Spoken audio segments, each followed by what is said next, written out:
Hello everyone, खमागणियन, welcome to the world of story. फिर से मैं आप लोगों के सामने मृगनयनी का एक और एपिसोड लेकर।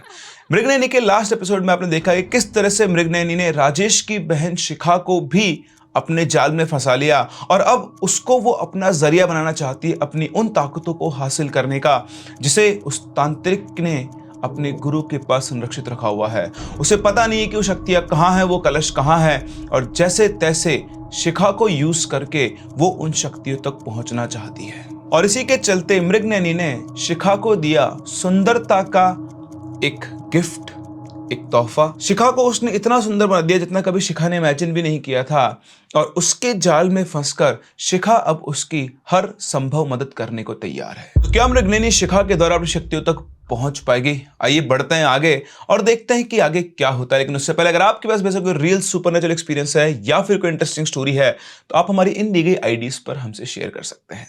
सुबह शिखा उठती है और उठते उसे रात वाली बात याद आती है। वो उठकर मिरर के सामने पहुंचती है और सामने पहुंचते ही वो बस अपने आप को निहारती रहती है। उसका चेहरा वही था लेकिन उसकी सुंदरता नहीं थी। उसके नए नक्श बिल्कुल इतने सधे हुए हो गए थे कि शायद उसने कभी इमेजिन भी नहीं किया था कि वो इतनी सुंदर हो सकती है। कुछ देर तक वो अपने आप को ही निहारती रही और तभी उसकी नजर उस अंगूठी पर पड़ी और उसको मृगनयनी का ख्याल आया। फ्रेश होकर उसने उस अंगूठी को अपने हाथ में से पकड़ा, आंखें बंद करके कहा, हे मृगनयनी प्रकट हो।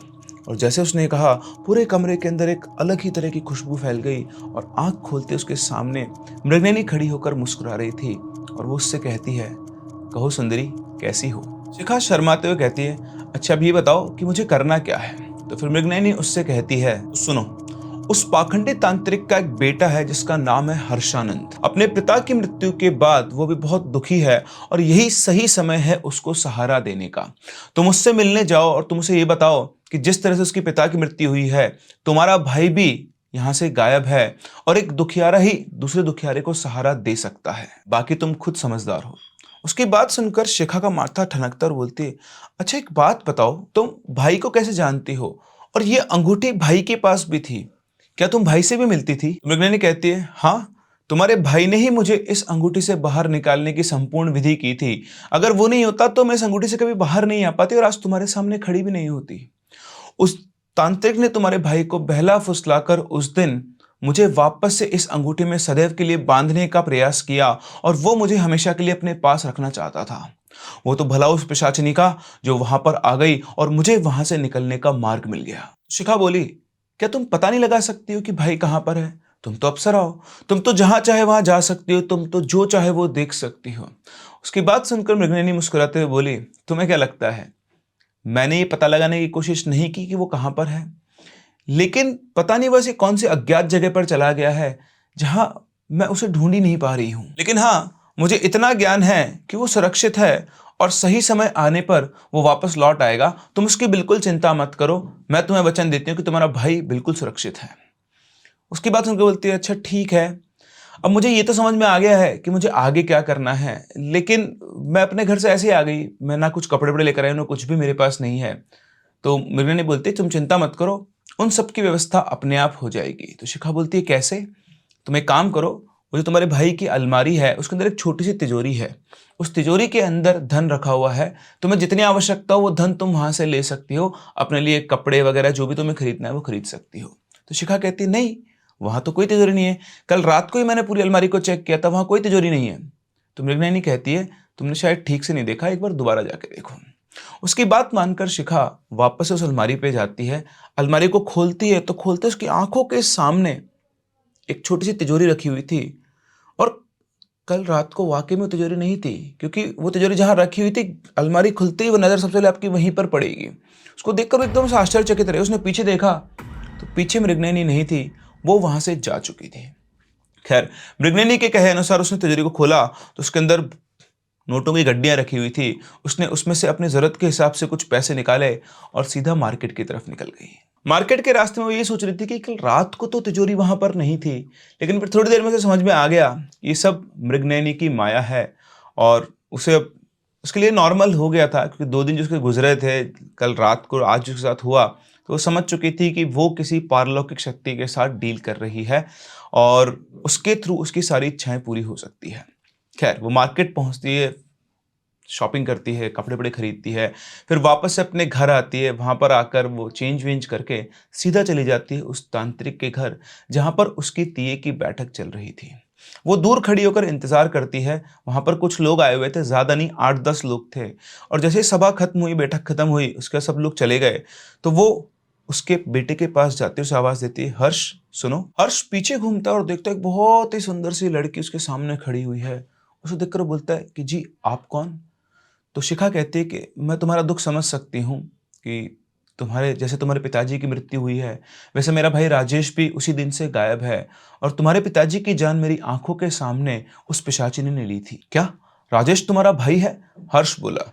तो शिखा बोलती है, हाँ, उस दिन के बाद से भाई भी पता नहीं कहाँ पर चले गए हैं। मुझे हमारे घर पे एक लेटर मिला, इसमें लिखा हुआ है कि मैं ठीक हूँ और कुछ महीनों के बाद वापस आ जाऊँगा। लेकिन पता नहीं मुझे क्यों डर है कि कहीं वो पिशाचिनी ही तो मेरे भाई को नहीं ले गई है। हो सकता है क्योंकि तुम्हारा भाई मेरे पिताजी की मदद कर रहा था। उस दिन जब पूजा शुरू हुई तो पिताजी ने मुझे एक सामान लेने भेजा।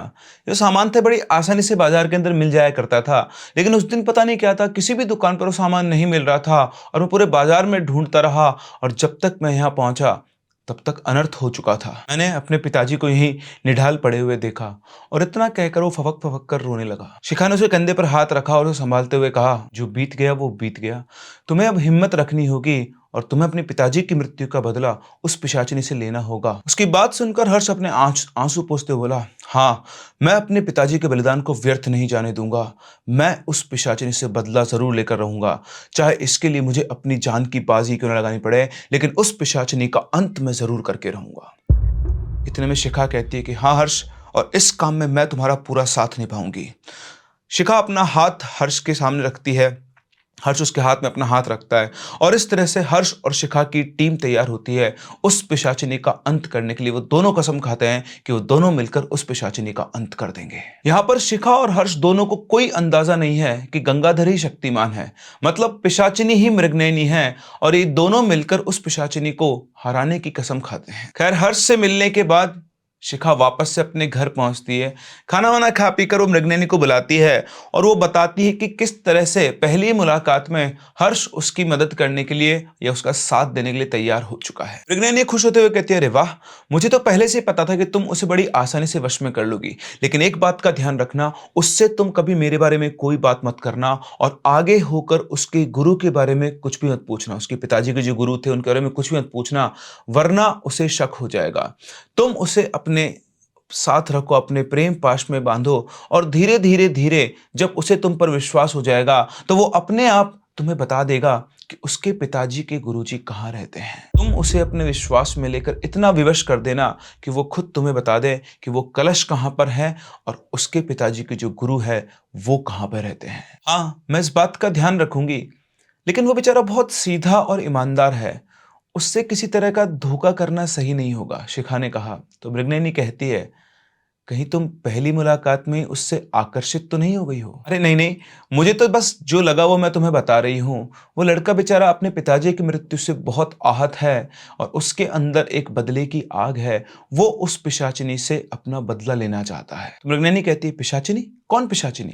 तो शिखा कहती है, वही पिशाचिनी जिसने मेरी आंखों के सामने उस तांत्रिक की जान ली थी। वो बहुत बहुत ज्यादा भयानक थी। तो मृगनयनी कहती है, तुम घबराओ मत, तुम्हें कोई पिशाचिनी कुछ नहीं कर सकती है। जब तक मैं यहाँ पर हूँ तुम्हें ना कोई पिशाचिनी ना ही कोई और चीज हानि पहुंचा सकती है। मैं तुम्हारी ढाल हूं और जब तक मैं यहाँ पर हूँ तुम सुरक्षित हो। तुम बिल्कुल भी चिंता मत करो, अब तुम आराम करो, मैं तुमसे कल मिलती हूँ। और इतना कहकर मृगनयनी वहां से चली जाती है। उसके जाने के बाद शिखा फ्रेश वगैरह होती है और उसके बाद वो तिजोरी में से कुछ पैसे निकालती है। उसने देखा कि सुबह उसने तिजोरी में से एक गड्डी निकाली थी, लेकिन उसकी जगह पर वापस से पैसे आ गए थे। मतलब जो तिजोरी थी वो ऐसी थी कि उससे कितना भी पैसा निकालो कभी खत्म नहीं होता था। खैर, शिखा को ये बात दिन में ही समझ में आ गई थी। उसने वो पैसे निकाले और वापस से मार्केट वगैरह के लिए निकल गई, क्योंकि अब उसको ये सोचना नहीं था कि पैसा कहाँ से आएगा। वो जो चाहना खरीदना चाहती खरीद सकती थी, जो जितना खर्च करना चाहती थी वो उतना ही खर्च कर सकती है। बढ़िया से खा पीकर शॉपिंग करके वापस से आई और अपने घर पे आकर सो गई।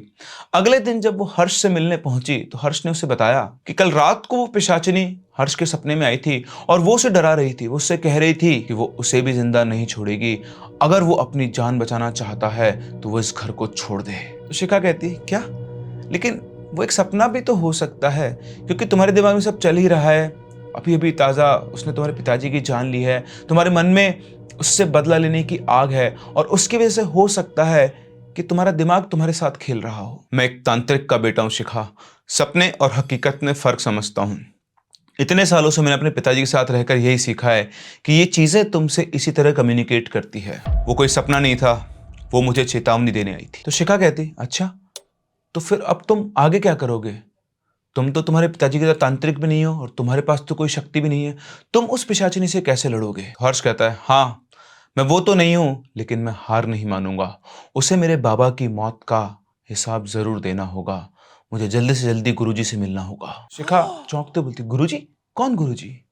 तो उधर से हर्ष बोलता है गुरुजी जिन्होंने पिताजी को सब कुछ सिखाया और ऐसी कई पिशाचिनियों को गुरुजी अपने वश में कर सकते हैं। जब पहली बार पिताजी ने इस पिशाचिनी को अपने वश में किया था तब भी गुरुजी ने ही उनकी रक्षा की थी और उसकी शक्तियों को गुरुजी के पास ही पिताजी ने संरक्षित किया था, क्योंकि केवल गुरुजी ही हैं जो इसकी शक्तियों से पार पा सकते थे। उसकी बात सुनकर शिखा बोलती अच्छा, क्या वो गुरुजी इतने शक्तिशाली हैं? हर्ष कहता है शक्ति, वो इतने सिद्ध पुरुष हैं कि अगर किसी के सिर पर एक बार आशीर्वाद भाव हाथ रख दें तो उसके जीवन का उद्धार हो सकता है। जिसको भी उन्होंने शरण में लिया है उसकी सारी परेशानियों का उन्होंने अंत कर दिया है। और कई लोग हैं जो गुरुजी से मिलना चाहते हैं, लेकिन गुरुजी सिर्फ उनसे मिलते हैं जिनसे वो खुद मिलना चाहते हैं। तो शिखा कहती है कि अगर वो गुरुजी इतने ही शक्तिशाली है तो उन्होंने तुम्हारे पिता की रक्षा क्यों नहीं की? उसमें गुरुजी का कोई दोष नहीं था। उन्होंने पिताजी को सावधान किया था कि अगर वापस से आ गई है तो वो तुम्हें छल सकती है, लेकिन पिताजी ने गुरुजी की बात को नजरअंदाज कर दिया। उन्हें लगा कि वो उस पिशाचिनी को अपने वश में कर लेंगे। लेकिन उस दिन पता नहीं ऐसा क्या हुआ, पिताजी से ऐसी कौन सी गलती हुई कि उस पिशाचिनी ने पिताजी की जान ले ली। लेकिन मैं इस चीज का बदला जरूर लेकर रहूंगा। मुझे जितना जल्दी हो गुरुजी को ढूंढना होगा। तो शिखा कहती है ढूंढना होगा मतलब?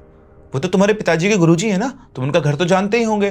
तुम तो सीधा उनके घर चले जाओ और मैं भी तुम्हारे साथ चलती हूँ। हर्ष कहता है गुरुजी कहाँ रहते हैं ये किसी को नहीं पता। कोई उनसे अपनी इच्छा से नहीं मिल सकता। उनसे सिर्फ तभी मिला जा सकता है जब वो चाहते हैं। वो कहाँ रहते हैं मैं नहीं जानता। उसकी बात सुनकर शिखा बोलती क्या, वो तुम्हारे पिताजी के गुरुजी हैं, वो उनसे मिलते होंगे, आते जाते होंगे, तुम कभी भी उनके साथ नहीं गए, तुम जानते नहीं हो कि उनका घर कहाँ पर है? तो हर्ष बोलता है हाँ, क्योंकि वो कोई नॉर्मल गुरु नहीं है, वो एक अघोरी है। अघोरी? अघोरी वही जो शमशानों में रहते हैं और इंसानों तक को खा जाते हैं। तो हर्ष उसकी बात सुनकर थोड़ा मुस्कुराता हुआ बोलता है हाँ, तुम जैसे नॉर्मल लोगों को उनके बारे में इतना ही पता होता है, लेकिन अघोर एक पंथ है और उस पंथ के अनुयायियों को अघोरी कहते हैं। ये शिवजी के अनुयायी होते हैं और इनका अपना एक विधान है, जीवन जीने का अपना एक तरीका है। एक अघोरी के लिए हर चीज एक समान होती है और मरने के बाद उसके लिए हर एक जीव एक समान है और वो उनमें से किसी का भी भक्षण कर लेता है, चाहे वो मनुष्य ही क्यों ना हो। एक अघोरी का इस दुनिया की किसी भी चीज में कोई आकर्षण नहीं होता है और इसीलिए उनके लिए सभी के सभी जीव एक समान होते हैं और मरने के बाद वो किसी का भी भक्षण कर सकते हैं। सिर्फ इतना ही नहीं, अघोरी समान दृष्टि से सबको देखते हैं। उनके लिए महल और शमशान दोनों एक जैसे होते हैं, इसलिए वो शमशान में वास करते हैं और हमेशा अपनी साधना में ही लिप्त होते हैं। वैसे तो अघोरी बड़े ही रूखे और कड़क स्वभाव के होते हैं, लेकिन अगर वो किसी पर प्रसन्न हो जाएं तो फिर अपनी सिद्धि का फल भी उसे देने में वो हिचकते नहीं है और उसे अपने द्वारा की हुई तंत्र क्रिया भी सिखा देते हैं। और सच्चे अघोरी हमेशा जन कल्याण की भावना रखते हैं और कुछ ऐसे ही हैं हमारे गुरुजी। शिखा बड़ी अचरज से हर्ष की तरफ देखते बोलती है अरे वाह, तुम्हें तो इनके बारे में बहुत कुछ पता है।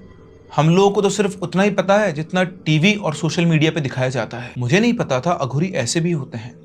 हर्ष उसकी बात सुनकर बोलता है हाँ, नॉर्मल लोगों को उनके बारे में इतना ही पता होता है, क्योंकि नॉर्मल लोगों से कभी भी उनका मिलना जुलना नहीं होता है और उन्हें इस बात से कोई फर्क भी नहीं पड़ता है कि कोई उनके बारे में क्या सोच रहा है। शिखा बोलती है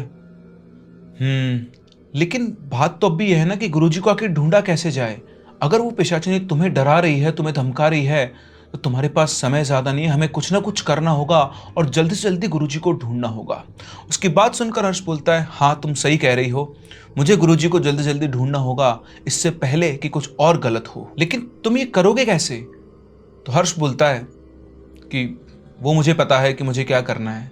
मुझे मेरे पिताजी ने सिखाया था कि जब भी मुझे गुरुजी की सहायता की ज़रूरत हो तो मुझे क्या करना है, मुझे आज ही जाना होगा। तो शिखा बोलती है, जाना होगा? लेकिन कहाँ जाना होगा? तो हर्ष बोलता है, वो मैं तुम्हें नहीं बता सकता हूँ, क्योंकि पिताजी ने कहा था कि एक गुप्त विधि है और इसके बारे में मुझे किसी को भी नहीं बताना है। एक बार मैं गुरुजी से संपर्क साध लूं, फिर मुझे जहां कहेंगे वहां मैं उनसे मिलने चला जाऊंगा। तो शिखा थोड़ा नाराज होते हुए बोलती है, अच्छा तो अब मैं क्या करूं? मुझे तो लगा था कि लड़ाई हम दोनों साथ लड़ रहे हैं, तुम अपने पिताजी के लिए और मैं अपने भाई के लिए। लगता है अब हमें ये लड़ाई अलग अलग ही लड़नी होगी। हर्ष उसकी तरफ देखकर बोलता है, ऐसा नहीं है, लेकिन कुछ चीजें अगर राज रहे तो ही अच्छा है। अगर ये बात ऐसी होती तो मैं तुम्हें जरूर बताता। शिखा उसकी बात सुनकर बोलती है, हाँ मैं समझती हूँ, लेकिन एक बार तुम्हें गुरुजी का पता लग जाए कि वो कहाँ पर हैं, तो मुझे भी अपने साथ लेकर चलना। हो सकता है कि गुरुजी ये भी बता दें कि मेरा भाई कहाँ पर है। हर्ष कहता है, हाँ मैं तुमसे वादा करता हूँ कि जैसे मुझे उनके बारे में पता लगेगा मैं तुम्हें भी अपने साथ लेकर चलूंगा। अच्छा ठीक है, मैं अब चलता हूँ, मुझे बाजार जाना है और कुछ सामान लेकर आना है। उसका इतना कहने के बाद शिखा वहां से उठ के निकल जाती है और वहां से निकल के थोड़ी दूर जाते ही वो मृगनयनी को याद करती है। मृगनयनी के आने के बाद वो उसको सारी बात बताती है। उसकी बात सुनकर मृगनयनी उससे कहती है कि अगर उसे कोई विधि पता है तो हमें वो विधि पता करनी होगी, कैसे वो अपने गुरुजी से संपर्क साध रहा है। तो शिखा ने पूछा, लेकिन कैसे? तो उसने कहा कि तुम्हें उसका पीछा करना होगा कि वो क्या क्या कर रहा है, उस पर तुम्हें पूरी नजर रखनी होगी। शिखा ने कहा, ठीक है मैं वैसा ही करती हूँ। और उसके बाद शिखा साये की तरह हर्ष के पीछे पड़ गई। उसे एक दूरी बनाकर वो जहां जहां जा रहा था वो उसको फॉलो कर रही थी। घर से निकलकर वो मार्केट गया, मार्केट जाकर करीबन 2-3 घंटे तक वो मार्केट में घूमा, लेकिन उसे भनक तक नहीं थी कि शिखा उसका पीछा कर रही है। शाम होते होते वो अपने घर पे वापस आया और उसके पीछे पीछे शिखा भी आई, लेकिन एक अच्छी जगह देखकर वो वहीं पर रुक गई जहां से वो हर्ष के मकान के मेन दरवाजे के ऊपर नजर रख सकती थी कि कोई भी अगर अंदर आ रहा है या बाहर जा रहा है तो उसे पता लग जाए। इंतजार करते करते रात के 11 बज गए। शिखा एक जगह पर खड़ी होकर एकटक उस घर के ऊपर नजर बांधे खड़ी थी ताकि कहीं उससे कोई गलती ना हो जाए, लेकिन अब उसकी हिम्मत भी जवाब दे गई थी। वो ये सोच रही थी कि पता नहीं अंदर क्या चल रहा है, वो क्या कर रहा है क्या नहीं, कहीं वो विधि अंदर ही तो कुछ नहीं कर रहा है। वो इतना सोच रही थी कि तभी अचानक से उसे गेट से हर्ष बाहर निकलते हुए दिखाई दिया, जिसने एक सफेद धोती और अपने गले के ऊपर एक सफेद पट्टा डाला हुआ, सफेद दुपट्टा डाला हुआ था और उसके हाथ के अंदर एक थैला था।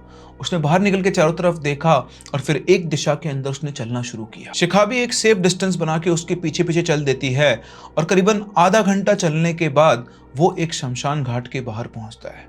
उस शमशान घाट के गेट के बाहर खड़ा होकर वो चारों तरफ देखता है। उसके बाद इस तरह से हाथ जोड़कर शमशान घाट के अंदर चला जाता है। शिखा की नजर उसी के ऊपर टिकी हुई थी और वो ये समझ नहीं पा रही थी, वैसे उसे आइडिया तो लग गया था कि वो जो विधि करने जा रहा है शायद वो उसी के लिए शमशान घाट के अंदर जा रहा है। अब शिखा की हिम्मत यहाँ पर जवाब दे जाती है, वो घबरा जाती है क्योंकि जिंदगी में पहले कभी वो किसी शमशान घाट के अंदर नहीं गई थी, लेकिन ये पता करने के लिए कि वो क्या विधि कर रहा है उसको शमशान घाट के अंदर ही जाना होगा। जैसे तैसे हिम्मत करके वो दबे पांव शमशान घाट के अंदर गई। अंदर जाकर चारों तरफ देखा तो दूर उसकी नजर पड़ी हर्ष के ऊपर, जो कि एक जली हुई चिता की राख के सामने आसन लगाकर बैठा था। वो एक जगह किसी चीज की ओट में जाकर छुप गई और हर्ष के ऊपर नजर रखने लगी। उसने देखा कि उस चिता की राख में से उसने एक मुट्ठी राख उठाई और उसके बाद जमीन पर कुछ वो बनाने लगा। उसके बाद उसने उस राख से अपने सिर के ऊपर एक तिलक लगाया और आंख बंद करके वो कुछ मंत्र पढ़ने लगा। करीबन 10-15 मिनट तक लगातार वो मंत्र जाप कर रहा था। शिखा को उसमें से कोई मंत्र कुछ भी समझ में नहीं आता, पता नहीं वो क्या है और क्या नहीं। और तभी उसने देखा कि एक बड़ा सा कौवा उड़ता हुआ हर्ष की तरफ आ रहा है और वो सीधा आकर हर्ष के कंधे पर बैठ गया। और जैसे ही वो कौवा हर्ष के कंधे पर बैठा, हर्ष ने मंत्र उच्चारण बंद कर दिया और उसने उस कौवे की तरफ देखा। उन दोनों को देखकर शिखा को ये लग रहा था कि जैसे कौवा और हर्ष आपस में एक दूसरे से बात कर रहे हैं। थोड़ी देर तक यही चलता रहा और उसके बाद उस कौवे ने वापस से उड़ान भरी और वो जमीन से कुछ ऊंचाई पर उड़ने लगा। जैसे ही कौवे ने उड़ान भरी, हर्ष अपनी जगह से उठा और उस कौवे के पीछे पीछे चलने लगा और हर्ष के पीछे पीछे शिखा चलने लगी। करीब 1-1.5 घंटे चलने के बाद वो कौवा जाकर एक मंदिर के ऊपर बैठ गया। कौवे को मंदिर में बैठा देख हर्ष सीधा उस मंदिर के अंदर प्रवेश कर गया और पीछे पीछे शिखा चल रही थी। वो एक पेड़ की ओट में छुपकर ये सब देख रही थी। उसने देखा कि वहां पे एक छोटा सा मंदिर बना हुआ था, बिल्कुल बीच में, उसके चारों तरफ पेड़ पौधे उगे हुए थे, मतलब एक गार्डन सा बना हुआ था, बाउंड्री वॉल बनी थी, उसके अंदर बहुत घने घने पेड़ उगे हुए थे। शिखा ने भी मंदिर की तरफ कदम बढ़ाना शुरू किए। वो उस मंदिर के अंदर जाने वाली थी कि तभी उसके कानों के अंदर मृगनयनी की आवाज गूंजी। उसने घूम के इधर उधर देखा, उसे मृगनयनी कहीं पर भी दिखाई नहीं थी और तब से डर गई। यहाँ से उसको आवाज कैसे आई? उसने डर के मारे पूछा, कौन है? तो उधर से वापस आवाज आती है, मैं मृगनयनी हूँ और जितना जल्दी हो सकता है यहाँ से लौट जाओ।